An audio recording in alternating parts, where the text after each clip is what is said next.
আসসালামু আলাইকুম। Food and tasty রেসিপির আজকের আয়োজনে আপনাদের সবাইকে ওয়েলকাম জানাচ্ছি।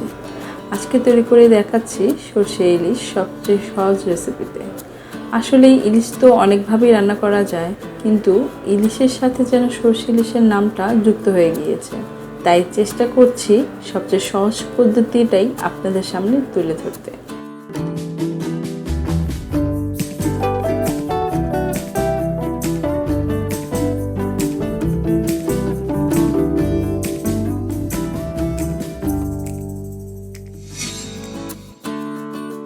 এখানে আমি বড় বড় 4 পিস ইলিশ মাছ নিয়েছি।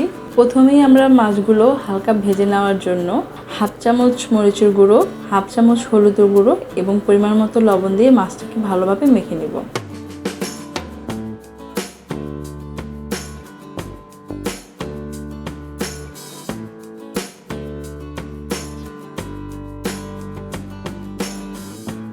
মাছটা ভালোভাবে মেখে নেওয়া হয়ে গেছে। এখন একটি প্যানে 3 থেকে 4 টেবিল চামচ সরিষার তেল দিয়ে দেব এবং তেলটা গরম হয়ে আসলে এর মধ্যে আমরা ইলিশের টুকরোগুলো দিয়ে দেব।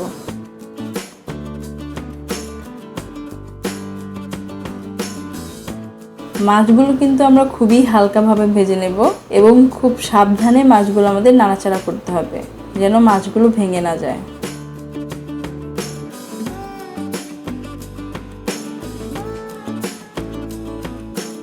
মাছগুলোর এক পাশ ভাজা হয়ে গেলে আমরা খুব সাবধানে মাছগুলোকে উল্টিয়ে দেব।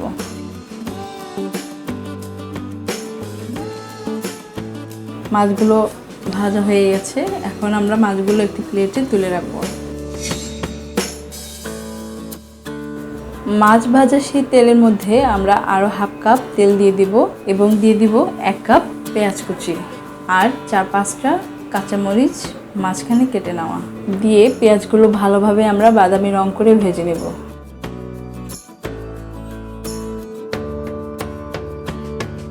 পেঁয়াজগুলো ভালোভাবে ভাজা হয়ে গেলে এবং বাদামি রং চলে আসলে এর মধ্যে আমরা দিয়ে দিব 1 কাপ সরষে বাটা।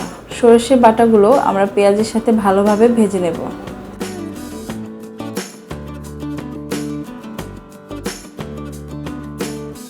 সরষে বাটাটা ভালোভাবে ভাজা হয়ে গেলে সামান্য পানি দিয়ে সরষে বাটাটাকে ভালোভাবে কষিয়ে নেব।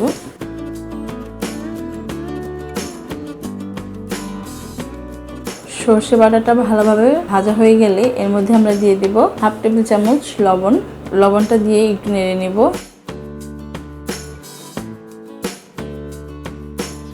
তারপর দিয়ে দেব 1 টেবিল চামচ মরিচের গুঁড়ো এবং হাফ টেবিল চামচ হলুদের গুঁড়ো দিয়ে আমরা সরষে বাটাগুলো আরও ভালোভাবে নেড়ে নেব। মশলাটা যেন একটু ভালোভাবে কষানো হয় সেই জন্য আমরা দিয়ে দিলাম এখানে আর একটু পানি দিয়ে মশলাটাকে ভালোভাবে কষিয়ে নেব।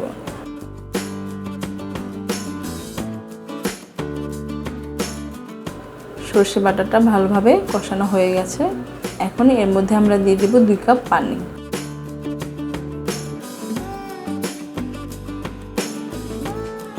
পানি দিয়ে আমরা মশলাটাকে ভালোভাবে নেড়ে নেব এবং অপেক্ষা করব মশলাটা ফুটে আসা পর্যন্ত।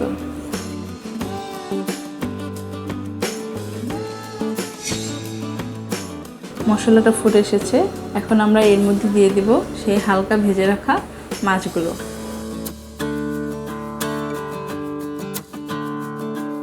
মাছগুলো খুব সাবধানে দিতে হবে এবং খুব সাবধানে নাড়াচাড়া করতে হবে যাতে ভেঙে না যায়।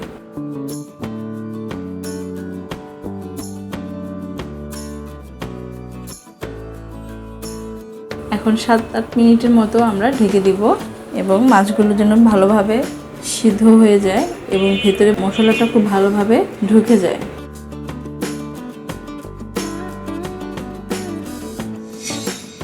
7-8 মিনিট পর আমরা চলে এলাম। মাছগুলোকে উল্টিয়ে দিব যাতে মশলাটা সব দিক থেকেই ভালোভাবে বসে যায়। উল্টিয়ে দেওয়ার পর আরও 5 মিনিট আমরা অপেক্ষা করব যেন পানিটা শুকিয়ে উপরে একটা তেল ভেসে আসে।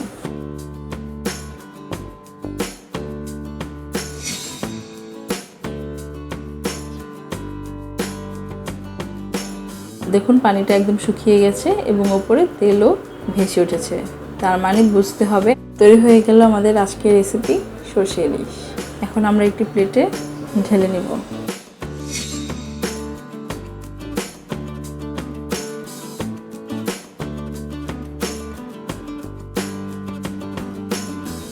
আমার রেসিপিটি আপনাদের ভালো লাগলে অবশ্যই আমার চ্যানেলটি সাবস্ক্রাইব করবেন এবং আমাদের পাশেই থাকবেন।